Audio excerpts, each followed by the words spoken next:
അന ഇൻദ ഹുസ്നി ളന്നി അബ്ദി ബി, എന്നെക്കുറിച്ച് എൻ്റെ അടിമ ഏതൊരു വിചാരത്തിലാണോ എന്നോട് അടുക്കുന്നത്, ശിക്ഷിക്കുന്നവൻ, പേടിപ്പിക്കുന്നവൻ, നരകാഗ്നിയിട്ട് ചുട്ടു പൊള്ളിച്ച് കഷ്ടപ്പെടുത്തുന്നവൻ, ഈ വിചാരവുമായാണ് നാം നടക്കുന്നതെങ്കിൽ, അള്ളാഹുവിനെ സമീപിക്കുന്നതെങ്കിൽ, സ്വാഭാവികമായും അതല്ല വേണ്ടത്. അള്ളാഹു അർഹമുർ റഹീമീനാണ്.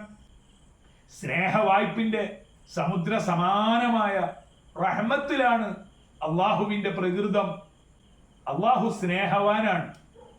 എന്തുകൊണ്ട് ഇത് വ്യാപകമായി ഇസ്ലാമിക മിമ്പറുകളിൽ മുഴങ്ങുന്നില്ല? അള്ളാഹുവിനോട് അവന്റെ അടിയാറുകൾക്ക് സ്നേഹം വർദ്ധിപ്പിക്കുക, ഇതാണ് ഒരു ഇസ്ലാമിക പ്രബോധകന്റെ അടിസ്ഥാന ദൗത്യം.